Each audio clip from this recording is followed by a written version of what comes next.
ওকে, so আজকে আমরা আইসিটির second class দেখব, তাই না? ICT chapter 2 lecture 2 kind of. So গত ক্লাসে আমরা মূলত কারেন্ট চলে গেছিল, পরে এটা বন্ধ হয়ে গেছিল। আজকে আমরা দেখব হচ্ছে সফটওয়্যার ইনস্টলেশন এবং uninstallation. Easy process installation and uninstallation.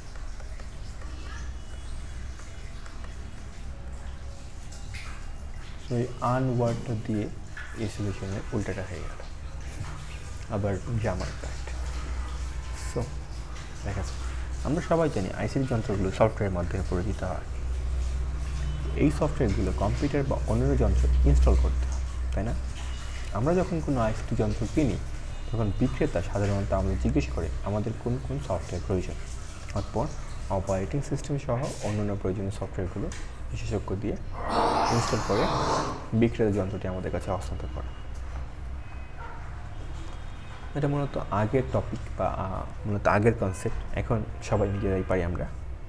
এভাবে আমরা নিজেদের প্রয়োজন মতো আইসিটি যন্ত্র অথবা কম্পিউটার, ট্যাবলেট, স্মার্টফোন ইত্যাদি আমরা ব্যবহার করি, তাই না? ইনস্টল আমরা মোবাইলের মধ্যে সবাই করতে পারি। সো মোবাইলের ইনস্টল এটা অন্য ইনস্টল আর কি, ঠিক আছে? So operating system software install করার প্রক্রিয়া একটু জটিল এবং এর জন্য কিছু বিশেষ দক্ষতার প্রয়োজন হয়। আমরা যখন কম্পিউটারের মধ্যে বিভিন্ন ধরনের অপারেটিং সিস্টেম বা অন্য ধরনের আমরা কী করি, অপারেটিং সিস্টেম মেইন সফটওয়্যারগুলো আমরা ইনস্টল করি। যেমন এটার মধ্যে আমাদের কী আছে, অপারেটিং সিস্টেম কী বলতো? আমাদের আছে হচ্ছে উইন্ডোজ, মাইক্রোসফট কোম্পানির, কে বানাইছে? মাইক্রোসফট। তারপরে আমাদের আর কি আছে?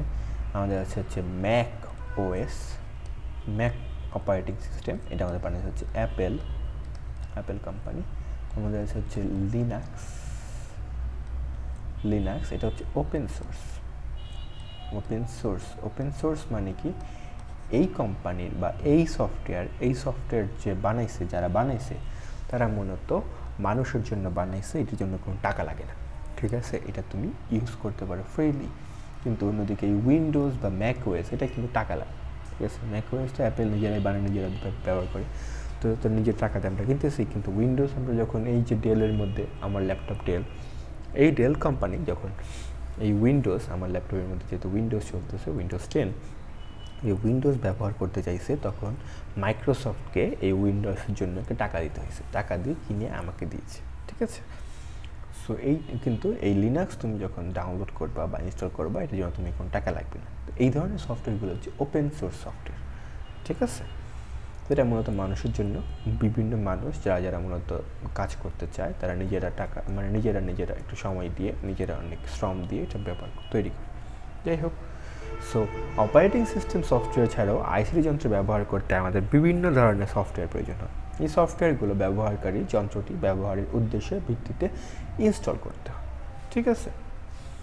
আমরা দেখি। সো প্রথমেই দেখো, কোনো সফটওয়্যার ইনস্টল করার পূর্বে নিচের বিষয়গুলো খেয়াল রাখা। যে সফটওয়্যার ইনস্টল করব তা তোমার হার্ডওয়্যারে সাপোর্ট করে। যেমন অনেক ধরনের সফটওয়্যার আছে, অনেক ধরনের গেমস আছে যেগুলো মূলত অনেক হাই এন্ড গেমস, তাই না? ওইগুলো কিন্তু আমাদের নর্মাল মোবাইলে বা নর্মাল ল্যাপটপের মধ্যে কেউ চলে না। এটার জন্য ওই গেমিং মোবাইল বা সফটওয়্যারগুলো লাগে বা হার্ডওয়্যারগুলো লাগে, PS5 লাগে বা বিভিন্ন ধরনের যে গেমিং যেই কনসোলগুলো আছে সেটা দরকার হয়।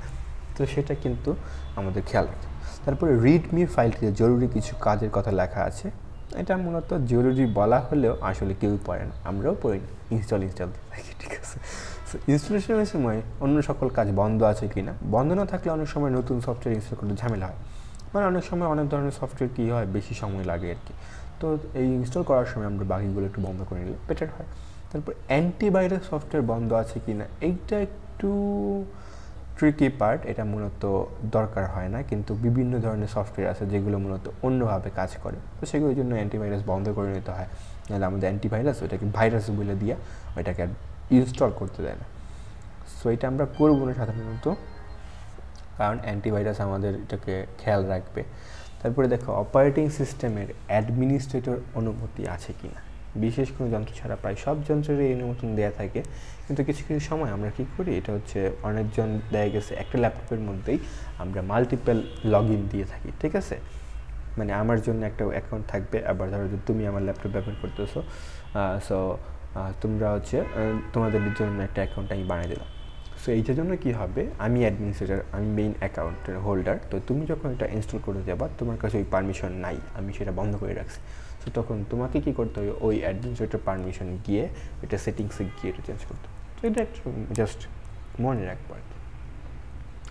অপারেটিং সিস্টেম সফটওয়্যার ছাড়া, তো এটা কিন্তু 2 নাম্বারে, যেহেতু আমাদের এখন 2 নাম্বার কোশ্চেনগুলো আছে, তো কী বিষয়গুলো খেয়াল রাখতে হবে, এটা কিন্তু আমাদের 2 নাম্বারে আসতে পারে, ঠিক আছে। সো এটা একটু মনে রাখবো, জাস্ট নর্মাল বিষয় আর কি, ঠিক আছে। তারপরে খেয়াল করো, অপারেটিং সিস্টেম ছাড়া, সফটওয়্যার ছাড়া অন্যান্য সফটওয়্যার ইনস্টল করার প্রক্রিয়া অনেকটাই অপারেটিং সিস্টেমের উপর নির্ভরশীল, ঠিক আছে। অর্থাৎ কোন ধরনের সফটওয়্যার আমরা ব্যবহার করতেছি, কোন ধরনের অপারেটিং সিস্টেম, উইন্ডোজের মধ্যে এক ধরনের, তারপর ম্যাকওএসের মধ্যে এক ধরনের, লিনাক্সের মধ্যে এক ধরনের আর কি সফটওয়্যার, কিন্তু প্রক্রিয়া অনেকটা একই রকম আর কি, ঠিক আছে। এমন আহামরি কিছু না। কোনো সফটওয়্যার ইনস্টল করতে প্রথমে আমাদেরকে সফটওয়্যারটি সফট বা ডিজিটাল কপি আমাদের প্রয়োজন হবে, জাস্ট ডাউনলোড করে নিই। আগে সিডি ছিল, ডিভিডি, পেন ড্রাইভ, ইন্টারনেট থেকে পাওয়া, এখন তো ইন্টারনেট থেকে পাওয়া, ঠিক আছে। বেশিরভাগ ক্ষেত্রে সফটওয়্যারগুলোর সাথে অটোরান নামে একটা প্রোগ্রাম যুক্ত থাকে, মানে তুমি জাস্ট এটা ইনস্টল করলে এটা নিজে থেকে চলতে থাকে। সো প্রবেশ করলে অটোরান প্রোগ্রাম সঠিক হয়ে যায় এবং কম্পিউটার সেট আপ করার জন্য অনুমতি চাই। অনুমতি প্রদান করার পরে বাকি ধাপগুলো অনুসরণ করলে তুমি জাস্ট কী করতে পারো, আর তুমি ইনস্টল হয়ে যাবে। সাধারণত যন্ত্রটি রিস্টার্ট করলেই ইনস্টলকৃত প্রোগ্রামটি ব্যবহার করা শুরু হয়। রিস্টার্ট করতে হয় না, কিন্তু কিছু সফটওয়্যার আছে যেগুলোর মধ্যে রিস্টার্ট ছাড়া এটা ইনস্টল করতে পারেন, যেমন আমাদের আইডিএম আছে। সো আইডিএমের ক্ষেত্রে ইনস্টল করার সময় রিস্টার্ট নিতে হয় অনেক সময়, ঠিক আছে। সো কিছু কিছু আবার দেখা গেছে এমনি কাজ করা শুরু করে। যাই হোক, সো সফটওয়্যার আনইনস্টলেশন, ইনস্টল তো করলাম, এখন ডিলিট করবো কীভাবে? আগের মতোই, জাস্ট এটাও নর্মাল কাজের মতোই, ঠিক আছে। এখন মনে করো ইনস্টল করার সময় কোনো সফটওয়্যার ব্যবহার করার প্রয়োজন নেই, তাহলে আমরা কী করবো, বেশিরভাগ সফটওয়্যার ব্যবহারকারী সফটওয়্যার তার যন্ত্রে রেখে দেয়, কিন্তু এতে হার্ড ডিস্ক একটা জায়গায় নষ্ট হয়। আবার সময় আইসি যন্ত্রে পড়াশোনা করার সময় ঝামেলা সৃষ্টি করে। বুদ্ধিমানের কাজ হলো অপ্রয়োজনীয় সফটওয়্যার আনইনস্টল করে ফেলা। কীভাবে করবো? সফটওয়্যার সিস্টেমে আমাদের সাহায্য করে সফটওয়্যার একই কাজ, তবে অ্যান্ড্রয়েড চালিত যন্ত্র, বিশেষ করে হাতের আঙুল স্পর্শতা যন্ত্রগুলো আনস্টল করা খুবই সহজ। আমরা দেখেছি, জাস্ট আনস্টল শেষ, সেটিংসে যেতে হয় না। অ্যাপ্লিকেশনটি ট্যাপ করে নিজের সফটওয়্যার টাচ করলে পর্দায় একটি মেনু আসবে, সেখানে আনস্টল জায়গায় টাচ করলে আনস্টল হয়ে যাবে। কিন্তু মাইক্রোসফটের সময় আমাদের কী করতে হয়? যাই হোক, মূলত এখানে অনেক ধরনের আছে, অনেক ধরনের। আমরা যদি একটু দেখতে চাই, যেহেতু আমাদের এখন কম্পিউটার চালাইতেছি, তুমি কী করবা, এখান থেকে তুমি হচ্ছে জাস্ট আমরা সেটিংসে যেতে পারি। সেটিংসে যাওয়ার পরে এখানে আমাদের অ্যাপস আছে। সো এখানে যে কোনো অ্যাপ সিলেক্ট করতে পারো তুমি। এই ধরো যে এই অ্যাপস, এই আনস্টল দিলে এটা একটা হবে। তারপরে হচ্ছে বইয়ের মধ্যে যেটা দেখাইতেছে, বইয়ের মধ্যে দেখাইতেছে কি, তুমি জাস্ট কন্ট্রোল প্যানেলে যাবা। যদি কন্ট্রোল প্যানেল ক্লিক করি, দেখো কন্ট্রোল প্যানেলে চলে আসবে। কন্ট্রোল প্যানেলের মধ্যে আমাদের প্রোগ্রামস আছে, প্রোগ্রামের মধ্যে প্রোগ্রামের ফিচার্স আছে।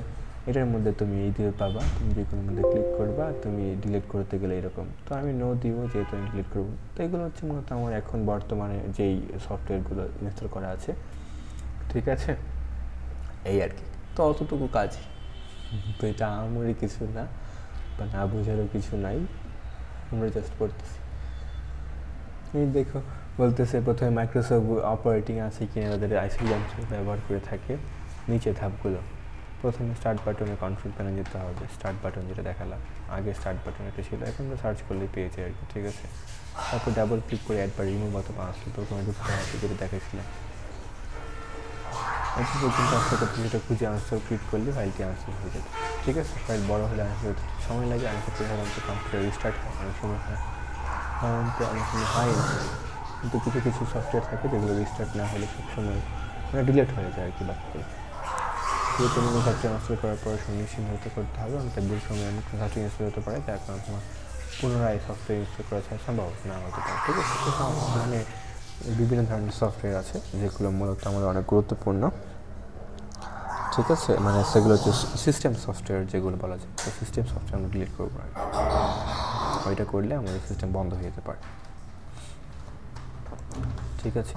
সো র্যান্ডম অনেক তো আমরা খেয়াল রাখবো আর কি যে অনেক যেমন আমরা যদি এইখানে সফটওয়্যার বিভিন্ন ধরনের সফটওয়্যার দেখতে পারতেছি, এখানে অনেক ধরনের দেখো সেটিংস আছে, তারপরে এই তো উইন্ডোজ অ্যাডমিনিস্ট্রেটিভ এই ধরনের বিভিন্ন সফটওয়্যারগুলো আছে, তো এইগুলো কিন্তু ডিলিট করা যায় অনেক সময়, তো এগুলো ডিলিট করে দেয় গেছে, অনেক সময় এগুলো কাজ করবে না বিভিন্ন কিছু। সো কিছু কিছু সফটওয়্যার আমাদের দরকার লাগে আর কি, যেমন একটা command prompt system, control plan, এগুলো মূলত আমাদের দরকার লাগবে, এগুলো ছাড়া কিন্তু আমরা কাজ করতে পারবো না। সো এই আর কি। সো আনস্টল করার সময় আমাদের খেয়াল রাখতে হবে এমন কোনো জিনিস আনস্টল করতেছি না যেগুলো মূলত আমাদের সফটওয়্যারের মেইন জিনিস আর কি, ঠিক আছে। জাস্ট তো সফটওয়্যার ডিলিট কীভাবে করে দেখো, আমরা জানি ডিলিট অর্থ মুছে ফেলা, দাগায় ফেলতে পারো, আসলে তো আসলেই, হ্যাঁ মাঝে মধ্যে কিন্তু তোমরা কিন্তু এটা ভুলে যাই, ঠিক আছে। ডিলিট অর্থ মুছে ফেলা। সফটওয়্যার ইনস্টল করার মাধ্যমে আমরা আমাদের আইসিটি যন্ত্র থেকে ইনস্টল বা কোনো সফটওয়্যার মুছে ফেলতে পারি। তাহলে ডিলিট কী করে করবো? কম্পিউটার বা যে কোনো যন্ত্রে কোনো সফটওয়্যার একবার ইনস্টল করলে আনস্টল করার সময় তা মুছে ফেলা যায় না, বা নিয়ম মেনে শুধু সফটওয়্যারটা ডিলিট করে দিলে সফটওয়্যারটা মুছে যায় না, বরং আরও সমস্যা থাকে। আনস্টল করলে সফটওয়্যারটা কিছু অংশ অপারেটিং সিস্টেমে রেজিস্ট্রি ফাইলে থেকে যায়, ঠিক আছে। রেজিস্ট্রি ফাইল আমরা দেখাইছিলাম না, রেজিস্ট্রি মানে কি? রেজিস্ট্রি মানে হচ্ছে কোনো ফাইলগুলো কী করা, লাইক তুমি একটা জিনিস তুমি মানে ওই যে সফটওয়্যারটা যখন আমরা ইনস্টল করলাম, এই সফটওয়্যার কী করলো, ধরো যে আমি একটা সফটওয়্যার ইনস্টল করলাম, নাম হচ্ছে ক্রোম। তো ক্রোম ইনস্টল হওয়ার পরে আমি যখন ইনস্টল করলাম এই সফটওয়্যার আমার কম্পিউটারের মধ্যে, কম্পিউটার হার্ডওয়্যারে, হার্ড ডিস্ক বা এসএসডিতে মানে স্টোরেজে, হার্ড ডিস্ক বা এসএসডির মধ্যে গিয়ে নিজের একটা ফাইল তৈরি করে। এই ফাইল নাম দেয় হচ্ছে এরকম ক্রোম টোম কিছু, ঠিক আছে। এটা করার পরে সে নিজেকে একটা এন্ট্রি করে রাখে যে দেখো এটা আমি আছি, আমি এটার জিনিস, ঠিক আছে। কারণ আমি যখন আনস্টল করব, আনস্টল করার পরে ক্রোম তো চলে গেল, কিন্তু ক্রোম যে এই বিভিন্ন রেজিস্ট্রি ফাইল থাকে এগুলো অনেক সময় ডিলিট হয় না, ঠিক আছে। এগুলো ওই টেম্পোরারি ফাইল হিসেবে থেকে যায়, মানে যদি আবার কোনো দিন তুমি ইনস্টল করো, আবার যদি তোমার কোনো কাজ হয়। সো এই কাজগুলোর জন্য এরা কী করে, রেজিস্ট্রি ফাইল রেখে দেয়, নিজের নাম দিয়ে রেখে দেয়, ঠিক আছে, এন্ট্রি করছিল।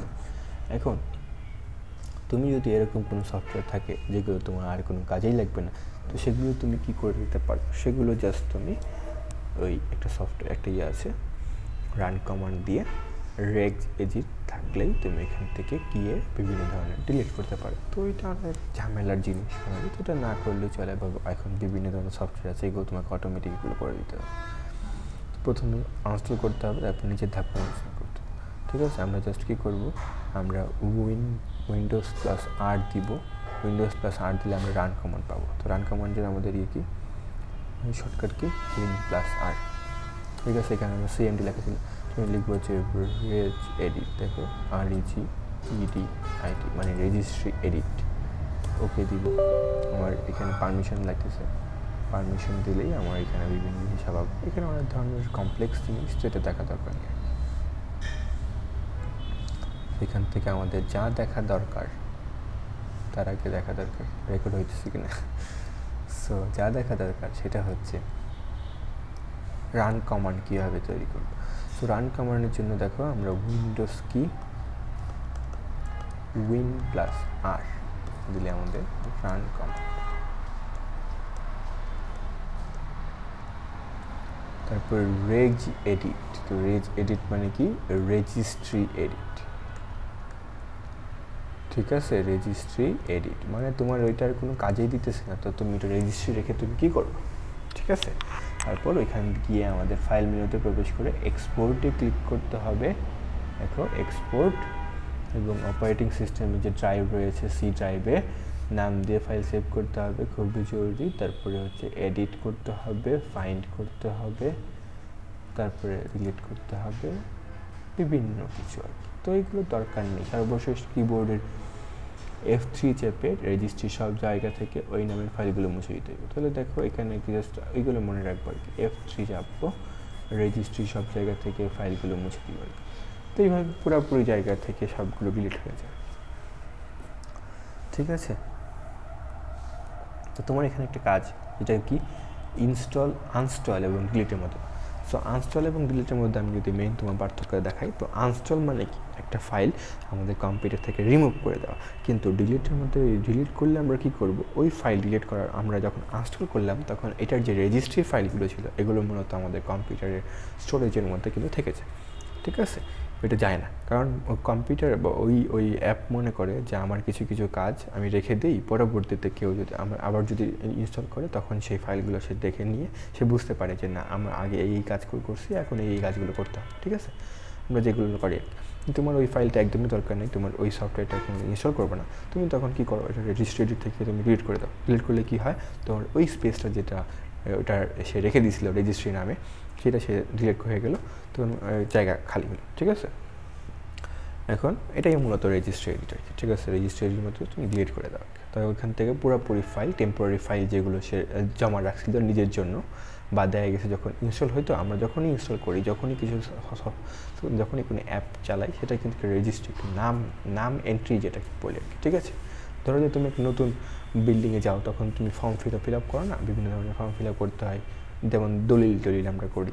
ধরো যে তুমি জায়গা কিনছো, জায়গা নতুন থাকবা, তুমি দলিল করছো, দলিলের মধ্যে তুমি নামটাম করছো, এখন দলিল তো এখন তুমি এটা তো মূলত তো কম্পিউটারে মূলত সফটওয়্যারগুলো মূলত একটা দলিল করে রাখে আর কি, ঠিক আছে, যে আমি এখানে আসি, এটাই আর কি।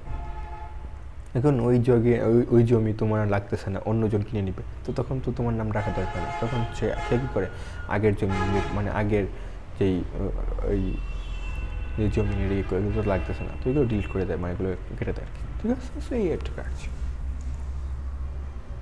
সো আসলে এবং ডিলিটের মধ্যে পার্থক্য, এটা তুমি হোমওয়ার্ক,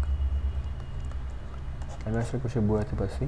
এখন খেয়াল করো, দুটো কিন্তু প্রায় একই কাজ, কিন্তু একটু সিমিলারিটি একটু পার্থক্য আছে, ঠিক আছে। তো তথ্যের নিরাপত্তা এবং সাইবার ঝুঁকি, বর্তমান সময়ে তথ্য মানুষ সবচেয়ে মূল্যবান সম্পদ, তাই না? কারণ সাইবার মানে আমরা যখন দেখব কি ইনফরমেশন ইজ ওয়েলথ, আমরা পড়েছি না, ইনফরমেশন ইজ ওয়েলথ, অর্থাৎ তথ্যই সম্পদ। তোমার তথ্য থাকলে আমি তোমাকে অনেক কিছু করতে পারি, অ্যাডভার্টাইজিং থেকে শুরু করে সব কিছুই। তো এই যে আমরা এখন বিভিন্ন ধরনের যেই ফেসবুক চালাইতেছি, ইউটিউব চালাইতেছি, সব কিছুই তো আমাদের থেকে কী নিতেছে, আমাদের থেকে আমাদের তথ্য নিতেছে, ডেটা নিতেছে, কোন জিনিস আমাদের পছন্দ হইতেছে, কোন জিনিস আমরা অপছন্দ করতেছি, কোন জিনিস দেখলে আমরা রায়গা দিতেছি, কোন জিনিস আমাদের ভালো লাগতেছে, এই জিনিসগুলো কী করতেছে ফেসবুক, ইউটিউব এগুলো কী করতেছে, এরা স্টোর করতেছে। স্টোর করে আমাদেরকে পরবর্তীতে অ্যাড দেখানোর সময় এগুলো দেখাইতেছে, বিভিন্ন জিনিস কিনতে গেলে আমাদের এগুলো রেকমেন্ডেশন করতেছে, বিভিন্ন কাজে আমাদের এগুলো করতেছে, এভাবেই তাদের কাজ করতেছে, টাকা ইনকাম করতেছে। তো তথ্যই কিন্তু সবচেয়ে মূল্যবান সম্পদ, ঠিক আছে। সো খেয়াল করো, তথ্যের প্রবেশাধিকারী বিবেচনা উন্মুক্ত আচ্ছা, তথ্য হচ্ছে দুই ধরনের, একটা হচ্ছে উন্মুক্ত, যেটা সবার জন্য সমান, সবাই জানতে পারে, এবং গোপনীয় তথ্য নামে তথ্য দুটি প্রকার পেয়েছে। তথ্য কীভাবে কত প্রকার, দুই প্রকার, একটা হচ্ছে গোপন তথ্য, একটা হচ্ছে উন্মুক্ত তথ্য, ঠিক আছে। উন্মুক্ত কী হতে পারে, যেমন গভর্নমেন্ট বিভিন্ন ডেটাগুলো যেগুলো হচ্ছে দরকারি, সেগুলো হচ্ছে উন্মুক্ত সকালের জন্য, যেমন সংবাদ প্রবন্ধ সংস্থা, প্রেস রিলিজ, ঠিক আছে। এবার হচ্ছে গোপনীয়, মানে হচ্ছে সরকার কীভাবে কার সঙ্গে কোন ডিল করলো, এগুলো কিছু কিছু ডিল আছে সেগুলোর মতন। তারপর সরকার টাকা কীভাবে ছাপাইতেছে, টাকার মধ্যে কী কী জিনিস ইনস্টল কোড, মানে কী কী থাকতেছে, কোড থাকতেছে, এই কোডগুলো মূলত তো তোমার জানার কথা না বা আমার জানার কথা না, ঠিক আছে। সেটা হচ্ছে গোপনীয়। তেমনি আমাদের জিনিসগুলো আমরা যেগুলো লাইক করি সেটা কিন্তু আমাদের কাছে সীমাবদ্ধ, ঠিক আছে। আমরা ফেসবুকের মধ্যে কোন অ্যাকাউন্টের মধ্যে কী পাসওয়ার্ড দিচ্ছি, এটা আমাদের গোপনীয় তথ্য, ঠিক আছে। তাহলে আমাদের উন্মুক্ত তথ্য কী, আমাদের উন্মুক্ত তথ্য বলতে গেলে আমাদের নাম হতে পারে, ঠিক আছে।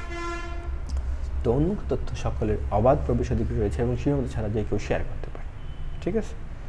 যেমন সংবাদ প্রবন্ধ, এগুলো এটি জনসাধারণ ব্যবহারের জন্য তৈরি এবং এটির জন্য কোনো জটিল সুরক্ষার প্রয়োজন নেই। অন্যদিকে গোপনীয় তথ্য অনুমোদিত ব্যক্তি বা সংস্থার মধ্যে সীমাবদ্ধ এবং আইনি বাধ্যবাধকতা দ্বারা সুরক্ষিত, যেমন বাণিজ্যিক চুক্তি, জাতীয় পরিচয়পত্র, পাসওয়ার্ড, এগুলো, ঠিক আছে। জাতীয় পরিচয়পত্র এই বিভিন্ন কিছুই কিন্তু আমাদের ব্যক্তিগত জিনিস, অনুমতি ছাড়া গোপনীয়। কিন্তু এখন দেখা গেছে একটু ভোটের সময় বিভিন্ন সময় দেখা গেছে কি আমাদের তথ্য নিয়েই দেখা গেছে বিভিন্ন পোস্টার বানাইতেছে, দেখা গেছে বিভিন্ন সিল টিল নিয়ে এসে বলতেছে এই নেন আমাদের, এখানে কিন্তু আমাদের তথ্য থাকতেছে। তো এটা কিন্তু বলন্ত, এটাও একটা আমাদের ব্যক্তিগত জিনিস, তো এটা ওদের কাছে থাকার কথা না আর কি, ঠিক আছে। আমি একটু এটা চেক করে নিলাম আর কি। সো ব্যাটারি, যাই হোক, অনুমতি ছাড়া গোপনীয় তথ্য প্রকাশ করলে আইনি জটিলতায় পড়তে পারে কিংবা আর্থিক ক্ষতিপূরণ প্রদান করতে পারে। ঠিক আছে, চতুর্থ বিপ্লব শিল্প বিপ্লবের যুগে আমাদের এখন কী চলতেছে, ফোর্থ ইন্ডাস্ট্রিয়াল রেভলিউশন। শিল্প বিপ্লবের এই যুগে আমাদের বিভিন্ন প্রয়োজনে ব্যক্তিগত তথ্য প্রদানের মাধ্যম হিসেবে ডিজিটাল প্রযুক্তি ব্যবহার করতে হয়। এখানে ডিজিটাল প্রযুক্তি বলতে তথ্য যোগাযোগ, হিসাব নিকাশ এবং অটোমেশনের মতো কাজগুলো সুচারুভাবে সম্পন্ন করতে প্রয়োজনীয় ইলেকট্রনিক যন্ত্রপাতি বা ডিভাইস বা সিস্টেমকে বোঝায়, যা বাইনারি আকারে ডেটা প্রক্রিয়াকরণ, সংরক্ষণ এবং প্রেরণ করে। তো আমরা জানি সব কিছুই কি আমাদের বাইনারি আকারে ডেটা করতেছে, সব কিছু 0 এবং 1 মাধ্যমে সম্পূর্ণ প্রক্রিয়া করতেছে, সংরক্ষণ করতেছে, প্রেরণ করতেছে। ঠিক আছে, তাহলে ডিজিটাল প্রযুক্তি বলতে কাকে বলতেছে, এটা কিন্তু আসতে পারে। ঠিক আছে,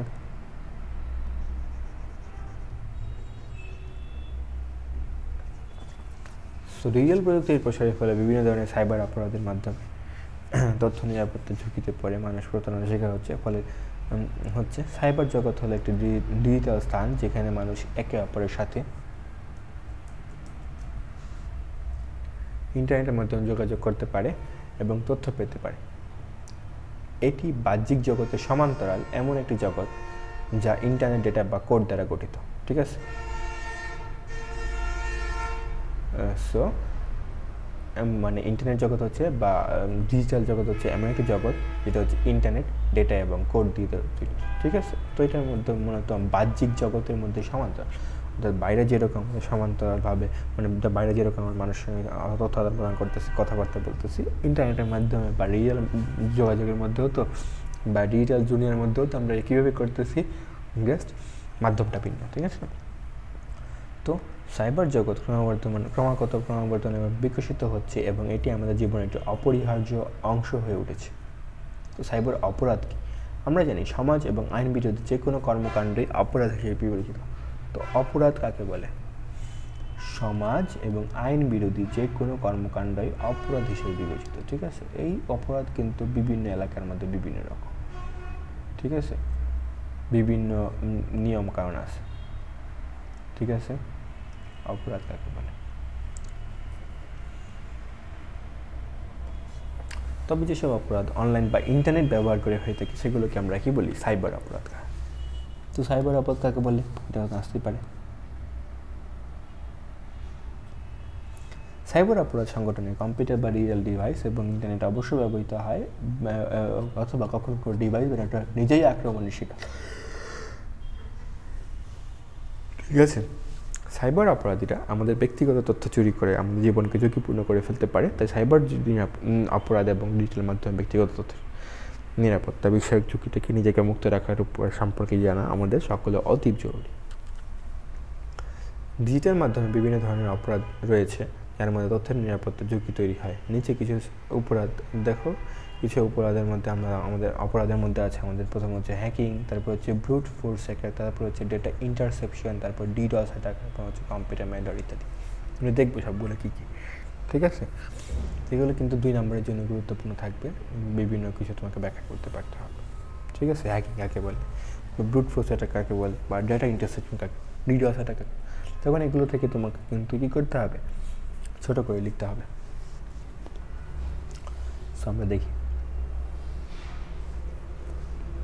সাধারণত অনুমতি ব্যতীত কোনো ওয়েবসাইট বা কম্পিউটারে প্রবেশ করলে তা ব্যবহার করা অথবা তার পুরো নিয়ন্ত্রণ নেওয়াকে আমরা হ্যাকিং বলি। ঠিক আছে না? যে হ্যাকিং করে তাকে আমরা হ্যাকার বলি। তো এটা দাগায় ফেল। হ্যাকিং বৈধ এবং অবৈধ হতে পারে।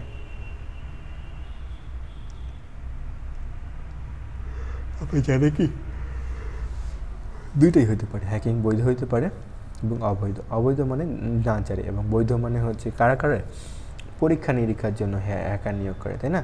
মানে কিছু প্রতিষ্ঠান, ধরো যে আমি একটা কোম্পানি বানাইছি, সেই কোম্পানি একটা সফটওয়্যার আছে এবং এই সফটওয়্যারটার মধ্যে এখন সফটওয়্যার তো বানালাম, তো সফটওয়্যারের মধ্যে কী কী খারাপ জিনিস আছে, কী কী মানে লুপ হোল আছে যেটাকে আমরা বলি, মানে কীভাবে অন্যরা গিয়ে আমার হ্যাক করতে পারে, অন্যভাবে আমাকে হেনস্থা করতে পারে, সেই জিনিসগুলো চেক করবে কে? হ্যাকাররা। তারা হচ্ছে বৈধ হ্যাকার। মানে যেটাকে আমরা জানি কি, জেট গ্রিন মানে হোয়াইট হ্যাট হ্যাকার, তাই না? আমরা দেখেছিলাম না 3 ধরনের হ্যাকার। ঠিক আছে, হোয়াইট হ্যাট হ্যাকার বলে, হ্যাঁ, সাদা টুপিওয়ালা হ্যাকার, মানে তারা সাদা টুপি পরে না, তাদেরকে নাম আর কি যেহেতু ভালো কাজ করতেছে এটার জন্য বলে দিছে। যাই হোক, অবৈধভাবে যারা হ্যাকিং তাদেরকে ক্র্যাকার বলে বা ব্ল্যাক হ্যাট হ্যাকারও বলে। হ্যাকার বা ক্র্যাকার ইন্টারনেট এবং অন্যান্য নেটওয়ার্ক ব্যবহার চুরি করে নষ্ট করে, ঠিক আছে। তো হ্যাকাররা মূলত কী করতেছে, যেমন দেখো ইউনিক্স সিস্টেম, ইউনিক্স হচ্ছে একটা company. So Unix system check করার জন্য বিভিন্ন ধরনের বৈধ হ্যাকার রয়েছে। তারপর হচ্ছে এদেরকে তারপর এদের সাধারণত বেশ কিছু টেকনিক থাকে যে ব্যবহার করে এরা ইন্টারনেটের মাধ্যমে সফটওয়্যার সিস্টেমের দুর্বলতা খুঁজে বের করে পাসওয়ার্ড জেনে ফেলে, সহজে ক্ষতিসাধন করতে পারে। এদেরকে আমরা ব্ল্যাক হ্যাট হ্যাকারও বলি। সো হ্যাকিং নিয়ে কিন্তু আমরা ক্লাস 7-8 পড়েছি। সো হ্যাকিং অপরাধের প্রবণতা বেড়ে চলেছে। হ্যাকিংয়ের মাধ্যমে সাইবার অপরাধ সংঘটিত হয়। হ্যাকাররা অন্যের ইমেল দেখতে পারে, ওয়েব সার্ভারে বিনামূল্যে প্রবেশ করতে পারে অথবা নেটওয়ার্কে ফাইল চুরি করতে পারে। তো এটা কিন্তু অনেক গুরুত্বপূর্ণ এবং মানুষের মধ্যে যা যা অনেক গুরুত্বপূর্ণ থাকে তাদের কিন্তু অনেক ভয়াবহ জিনিস। মানে একটা খেয়াল করো, তুমি হচ্ছে একটা ঘর বানালা, তো ঘরের মধ্যে তোমার সব কিছু এখানে আছে। সো হ্যাকাররা মূলত যারা হোয়াইট হ্যাকার তারা মূলত তোমার হচ্ছে সিকিউরিটি কাজে, তারা মূলত তোমার সিকিউরিটি দেখে এবং তারা চোরের মতোই, কিন্তু তুমি নিয়োগ দিছো, তারা বিভিন্ন রাস্তা খুঁজে বের করে যেটার মাধ্যমে কী করতে পারে, চোর ঢুকতে পারে। অন্যদিকে ব্ল্যাক হ্যাট হ্যাকার যারা বা ক্র্যাকার যারা তারা মূলত তোমাকে না জানায় তোমার জিনিসগুলো চুরি করে নিয়ে চলে যেতেছে, ঠিক আছে। এটাই মূলত একটা কাজ। তারপরে আমরা দেখবো হচ্ছে brute force hacker. Brute force বাস্তব জীবনে একজন চোর যেমনকি তালাবদ্ধ রুমে প্রবেশ করার জন্য বিভিন্ন রকম চাবি দিয়ে সে তালা খোলার চেষ্টা করে, তেমনি ডিজিটাল মাধ্যমে অপরাধীরা বিভিন্ন ধরনের অ্যাকাউন্ট যেমন ব্যাংক, সোশ্যাল মিডিয়া এবং ইমেল অ্যাকাউন্ট এতে ডিজিটাল ডিভাইসও অবৈধভাবে প্রবেশ করার জন্য বিভিন্ন ধরনের সফটওয়্যার ব্যবহার করে এবং সেগুলোতে একের পর এক অনুমান নির্ভর পরিচালনা করে, ঠিক আছে। মাঝে মাঝে তারা সফল হয়, মাঝে মাঝে ব্যক্তিগত চুরি করার ব্যক্তিগত তথ্য তারা ব্যবহার করে বিভিন্ন ধরনের অপরাধ করে থাকে। এটি এক ধরনের সাইবার আক্রমণ যা অবশ্যই গুরুতর। এই ধরনের নাম হচ্ছে ব্রুট ফোর্স অ্যাটাক। মানে বিভিন্ন ধরনের কি করে, মানে একটা হ্যাকার কি করে, হ্যাকার হচ্ছে এমন একটা সফটওয়্যার তৈরি করে বা এমন একটা কোড তৈরি করে যে কোডের মাধ্যমে বিভিন্ন ধরনের, ধরো যে বিভিন্ন পাসওয়ার্ড সে কী করে নিজে থেকে চেক করে, ঠিক আছে। নিজে থেকে দেখো অটোমেটেড টুল তৈরি করে দিল। অটোমেটেড টুল কী করতে, সার্ভারের মধ্যে বিভিন্ন ধরনের, ধরো যে তোমার অ্যাকাউন্ট এবং তোমার অ্যাকাউন্টের পাসওয়ার্ড খালি তুমি জানো। কারণ অ্যাটাকার কী করলো, এমন একটা সফটওয়্যার তৈরি করে দিল যেই সফটওয়্যার বিভিন্ন ধরনের পাসওয়ার্ড দিতে মিলাইতে চেষ্টা করবে, ঠিক আছে। মিলাতে এক সময় পাওয়ার চেষ্টা করবে, ঠিক আছে। মূলত চোররা যেমন বিভিন্ন চাবি দিয়ে খুঁজে চেক করে যে কোন চাবিটা খুলতেছে, এটা মূলত সেম আর, কিন্তু এটা অটোমেটিক টুল থাকে। অটোমেটিক টুলের মাধ্যমে কী করে, এটা মূলত চেক করে বারবার করে সার্ভারের মধ্যে গিয়ে এই পাসওয়ার্ড রিপিটেড দিতে থাকে, ঠিক আছে। তো এটার জন্য আমাদেরকে স্ট্রং পাসওয়ার্ড দিতে হবে এবং যারা মূলত ওই সার্ভার তৈরি করে তারা মূলত কী করে, তারা বিভিন্ন ধরনের প্রোটেকশন নিয়ে থাকে, ঠিক আছে। তো এই ধরনের কাজগুলো বারবার করে যখন দেখে যে একটা জায়গা থেকে বারবার করে রিকোয়েস্ট আসতেছে এই ধরনের, তখন তারা কী করে, তারা ওই জায়গাটাকে ব্লক করে দেয়, বুঝতে পেরেছো। সো দেখো, এটি এমন একটি পদ্ধতি যেখানে একজন আক্রমণকারী কোনো সিস্টেমে অনুমোদিত অ্যাক্সেস পাওয়ার জন্য সম্ভাব্য সকল পাসওয়ার্ড বা এনক্রিপশন কীগুলো বিভিন্ন সংমিশ্রণ দিয়ে পদ্ধতি তৈরি করে। এটা ট্রায়াল এবং এরর, যেটাকে বলে ট্রায়াল এবং এরর, ঠিক আছে। মানে ভুলও হতে পারে এবং এর উপর নির্ভর করে স্বয়ংক্রিয় সংযোগ মধ্যে ব্যবহার করে সঠিকভাবে প্রতিটি বিকল্প সুযোগ খুঁজে নেওয়ার করে চেষ্টা করে।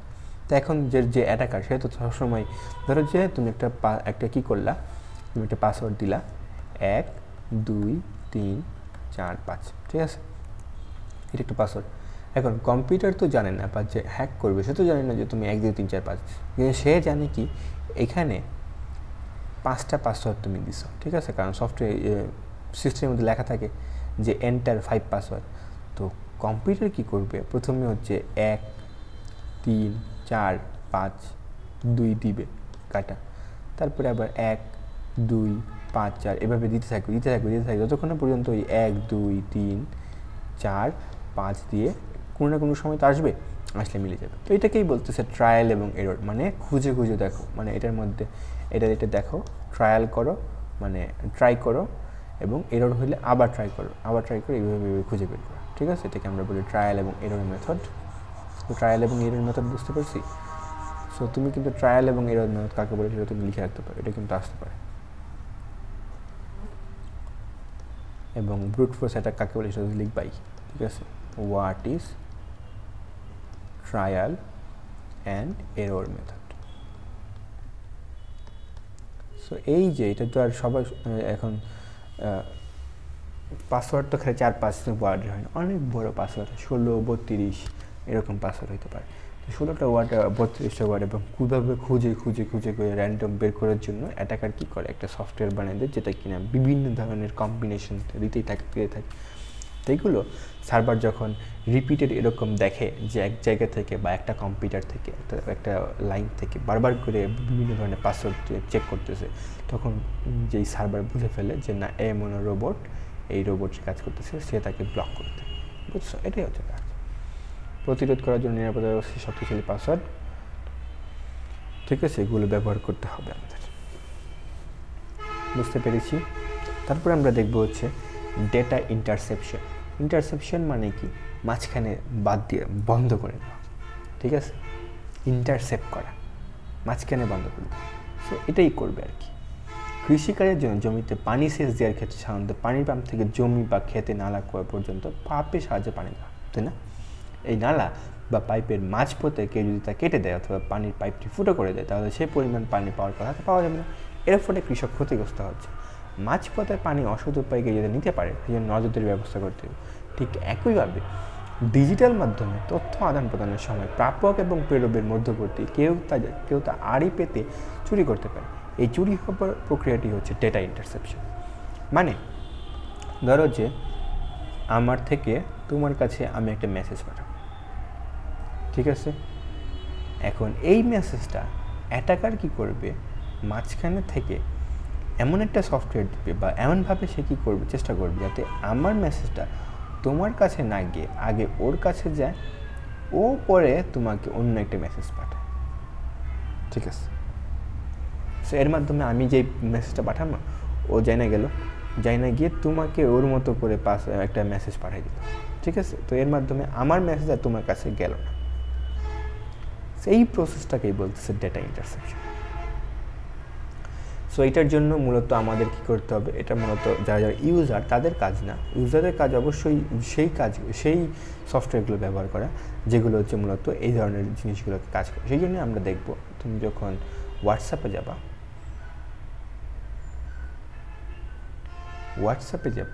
হোয়াটসঅ্যাপের মধ্যে কিন্তু এরকম লেখা থাকে, ঠিক আছে, কোথায় যেন এন্ড টু এন্ড এনক্রিপশন বলে একটা কথা লাগে,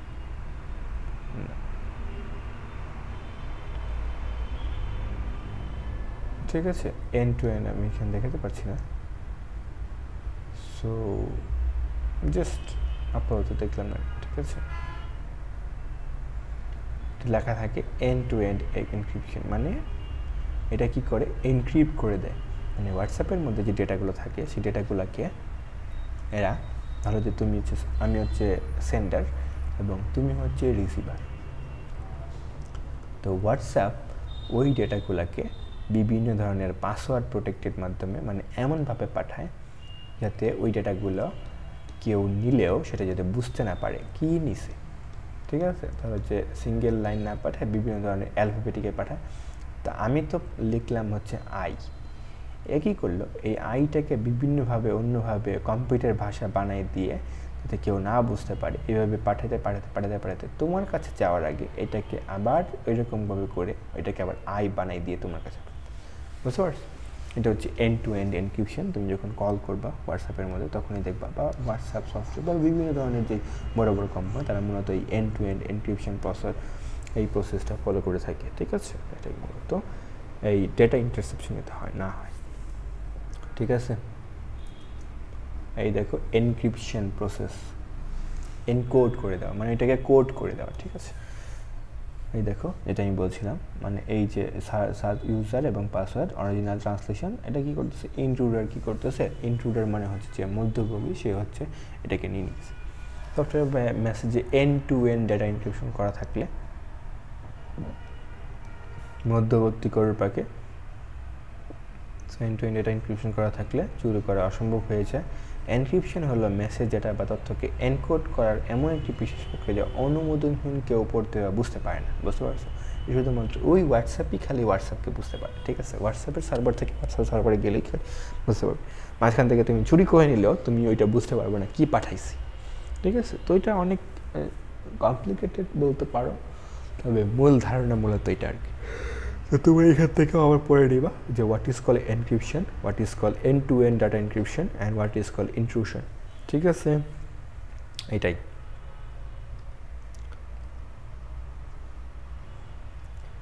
গোপনীয়তা রাখার জন্য, ঠিক আছে। মানে হ্যাঁ, তারপরে আমরা দেখবো হচ্ছে DDoS অ্যাটাক। ঠিক আছে, DDoS অর্থাৎ ডিস্ট্রিবিউটেড ডিনায়াল অফ সার্ভিস। এটার ফুল ফর্ম দেখো, ডিস্ট্রিবিউটেড ডিনায়াল অফ সার্ভিস।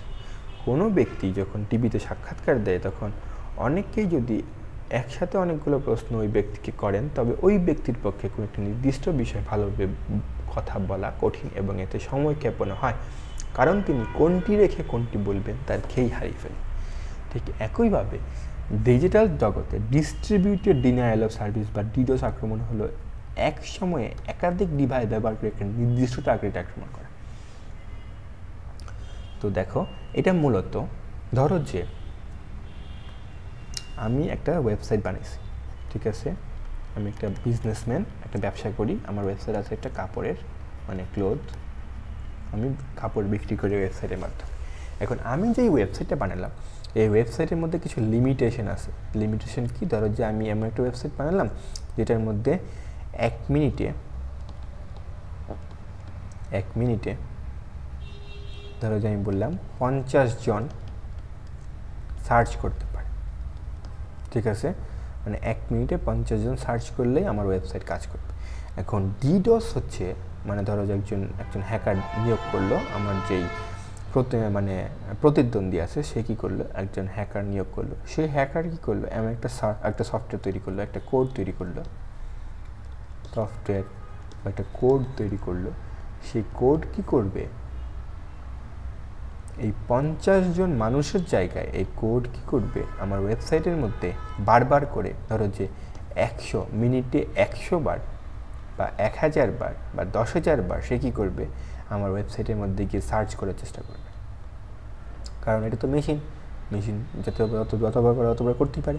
এই করতে তখন আমার কী হইবা, আমার ওয়েবসাইট তো পারে মাত্র 50 জনকে হ্যান্ডেল করতে, এ তো আর 1000 বা 10,000কে তো আর করতে পারে না। তো সেই ওয়েবসাইট ক্র্যাশ করবে, মানে বন্ধ হয়ে যাবে, মানে কোনো কাজ করবে না। এই কাজ না করলে কী হইব, এই যে তোমরা বা যেই 50 জন কাস্টমার সার্চ করতো আমার জিনিস কেনার জন্য, তারা আর কিনতে পারবে না। কারণ এই কম্পিউটার বা এই সফটওয়্যার বা এই কোড তো নিজেই 1000 জন 10,000 জন সার্চ করতেছে, তো আমার ওয়েবসাইটই খুলতেছে না, যে 50 জন তো আর সার্চ করতে পারতেছে না। তারা কি করবে, আমার এই জিনিস কি আর কিনবে না, অন্য জায়গায় চলে যাবে। তো যে আমার প্রতিদ্বন্দ্বী ছিল তার লাভ হয়ে গেল, আর আমার কোনো লস, আমার ব্যবসায় লাল বাতি। ঠিক আছে, এই মূলত কাজগুলি মূলত ডিডস অ্যাটাক হয়। ঠিক আছে, ডিডস মানে কি, রিপিটেড। দেখো,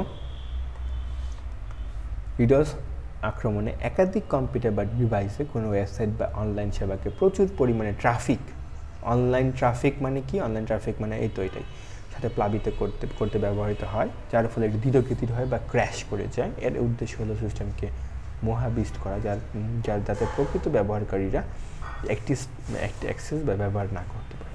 ঠিক আছে, যেমন ধরো যে এই টার্গেটেড সার্ভারের মধ্যে মূলত 2 জন ব্যবহার করার কথা।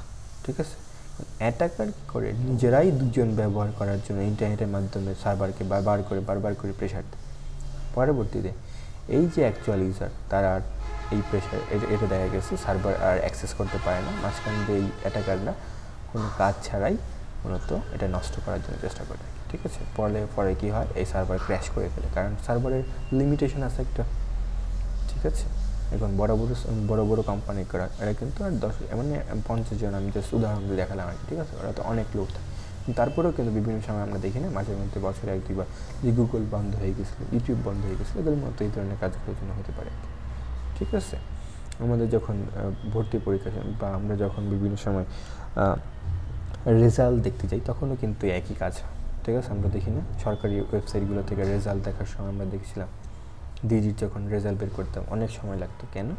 কারণ ওই যে সফটওয়্যার ওয়েবসাইটটা থাকতো, এই ওয়েবসাইটের মূলত ক্যাপাসিটি আছে হচ্ছে 100 জনের, কিন্তু যখন রেজাল্ট দিবে তখন মানুষ হচ্ছে 1 লাখ। সো 1 লাখ জন যখন একই সাথে প্রতি সেকেন্ডে প্রতি মিনিটে দেখতে যাইতেছে, তখন ওয়েবসাইট তো নিতে পারে মাত্র 100 জনকে, বাকি 1 লাখকে সে ট্রাফিক কীভাবে দিবে? ফলে এটা ক্র্যাশ হয়ে যায় বা এটা কাজ করে না। ঠিক আছে, এটাই হচ্ছে ডিডস অ্যাটাক। এখন তখন তো আর আমরা জেনে বুঝে করতেছি না, কারণ সবারই দরকার হইতেছে, কিন্তু অনেক সময় কোনো মানুষকে টার্গেট করে মূলত এই কাজগুলো করে থাকে আর কি। ঠিক আছে, সেটাকে আমরা কী বলি? ডিডস বা distributed denial of service attack. ঠিক আছে, তারপরে আমরা জানি ম্যালওয়্যার কাকে বলে।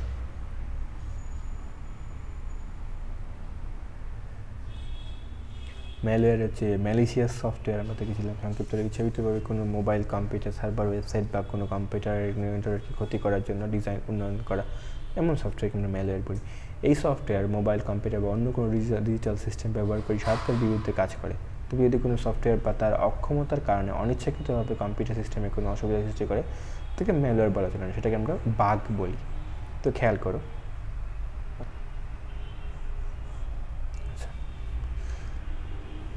সো মূলত বাগ, সফটওয়্যার বাগ মানে কি? আমরা জানি বাগ, এই বাগের এমনি মিনিং হচ্ছে পোকা। ঠিক আছে, মানে যে কোনো পোকা, আমরা যেই বিভিন্ন বিছুটি দেখে বলছি পোকা। ঠিক আছে, বিভিন্ন মাছ টাছ এগুলোকে আমরা বাগ বলি। সো ফ্লাই বাগ বলতে পারি। ঠিক আছে, তো পোকা। কিন্তু কম্পিউটারের মধ্যে আমরা যে বিভিন্ন কোড বানাই, এই কোডের মধ্যে বিভিন্ন সময় এই কোডগুলো কী করে? বিভিন্ন ধরনের ল্যাগিং থাকে। ঠিক আছে, কোড যে তৈরি করলো বিভিন্ন ধরনের দেখা গেছে নতুন একটা ডিজাইন করলো, এটার মধ্যে বিভিন্ন সময় এই কোডটা কোনো জায়গায় হয়তো বা খারাপ কিছু আছে বা কোনো জায়গায় এটা কাজ করতে পারে না এই কোডটা। তো এইটার জন্যই আমাদের কী করতে হয়? রিপিটেড আমাদেরকে বিভিন্ন সময় কী করে? আপডেট দেয়। তা আপডেট দেওয়ার মাধ্যমে কম্পিউটারগুলো কী করে বা কোম্পানিগুলো কী করে? বিভিন্ন কোড যেগুলো নষ্ট ছিল বা যেগুলো বাগ ছিল সেগুলো কী করে? ঠিক করে। ঠিক আছে, এইভাবে এটা রিপিট হতে থাকে, বিভিন্ন সময় নতুন ডিজাইন দেয়, ওইটা আবার বাগ হয়, ওইটা আবার ঠিক করে, আবার আপডেট করে, এটা বিভিন্ন ধরনের এগুলো, সেটা একটা সাইকেলিক প্রসেস আর কি। ঠিক আছে, সেই বাগ যখন অনেক বেশি থাকে, এই ম্যালওয়্যার বা ম্যালিশিয়াস সফটওয়্যার ওই বাগগুলোকেই প্রথম খুঁজে বের করে ওই বাগ হচ্ছে ব্যাকডোর। ঠিক আছে, ধরো যে তুমি একটা দরজা বানালা, ওই দরজার লকটা একটা জায়গার মধ্যে, মানে লকটা এমনভাবে বানিয়েছো সবই ঠিক আছে, কিন্তু লকটা একটা জায়গার মধ্যে কী করছো? এমন একটা জায়গা রেখে দিছো যেই জায়গার মধ্যে একটু টাচ করলেই বা একটু হাতুড়ি দিয়ে বাড়িয়ে দিলেই ওই লকটা পুরোপুরি ভেঙে যায়। ঠিক আছে, এখন অ্যাটাকার যারা থাকে বা ম্যালিশিয়াস সফটওয়্যার যারা বানায়, ভাইরাস যারা বানায়, তারা মূলত এই জায়গাটাকে খুঁজে বের করে তোমার ঘরের মধ্যে ঢুকে যায়। কিন্তু যারা এই বাগটাকে যারা ডেভেলপ করে, তারা কি করে? পরবর্তীতে আপডেট করার সময় যদি ধরো যে ওই অ্যাটাকারের আগেই যে কোম্পানির লোক বা আমি যদি আগে থেকে বুঝে ফেলি যে এই জায়গাটা সমস্যা আছে, তখন আমি কী করব? আমি ওই জায়গাটাকে আবার ঠিক করার চেষ্টা করবো না, ওইটাকেই বলি আমরা আপডেট করার জন্য। ঠিক আছে, এইভাবে রিপিটেড আমরা কাজ করতে থাকি। সো এই আর কি। সো ম্যালওয়্যার এমন এক জাতীয় ক্ষতিকর বা সফটওয়্যার মোবাইল বা অন্য কোনো ডিজিটাল সিস্টেমে স্বাভাবিক কাজকে ব্যাহত করে, গোপন তথ্য সংগ্রহ করে, কোনো সংরক্ষিত কম্পিউটার অবস্থায় অবৈধ অনুপ্রবেশ করে বা অবাঞ্ছিত বিজ্ঞাপন দেখানোর জন্য ব্যবহার করে। ঠিক আছে, ম্যালওয়্যার বিভিন্ন ধরনের হতে পারে। আমরা দেখেছিলাম computer virus, worm, Trojan horse, spyware, ransomware, rootkits এবং স্প্যামিং। তুমি কী করবা? তুমি এই যে বিভিন্ন ধরনের এগুলো করবা, এগুলো যে বললাম ম্যালওয়্যার বা বিভিন্ন, এগুলো তুমি হচ্ছে বইয়ের ভাষায় লেখার চেষ্টা করবে, এক নোট করে ফেলবা, জাস্ট 2 নাম্বারের জন্য যেগুলো নোটগুলো করা যায়। তারপর এই যে সাব ফিল্ডগুলো, কম্পিউটার ভাইরাস, স্পাইওয়্যার, র্যানসমওয়্যার, এগুলো তুমি কী করবা? আগের বই থেকে হেল্প নিয়ে বা অনলাইন থেকে হেল্প নিয়ে 2 মার্কসের জন্য সবগুলো কী করবা? শর্ট নোট তৈরি করবা। তো এইগুলো সবগুলোর জন্য তৈরি করবা, ডিডসের জন্য তৈরি করবা, এগুলোর জন্য তৈরি করবা। হ্যাকার কাকে বললে? Black hat hacker, grey hat hacker, তারপরে হোয়াইট হ্যাট হ্যাকার, এগুলো সবগুলোর জন্য তৈরি করবা। ডেটা এনক্রিপশন, সবগুলোর জন্য তুমি কী করবো? 2 নাম্বারের জন্য সবগুলোর জন্য করবা নোট তৈরি করবা। ঠিক আছে, তো আজকে আমাদের ক্লাস এইখানে শেষ। আমরা নেক্সট ক্লাসের মধ্যে সাইবার বুলিং নিয়ে পড়বো এবং ফেক নিউজ এবং কম্পিউটার ব্যবহারে বিভিন্ন কাজকর্ম নিয়ে পড়বো আর কি। ঠিক আছে, আরও মনে মেবি 2টা ক্লাস লাগবে আর কি, তারপর এটা শেষ হয়ে যাবে। তো আজকে এই পর্যন্তই, নেক্সট ক্লাসে দেখা হবে।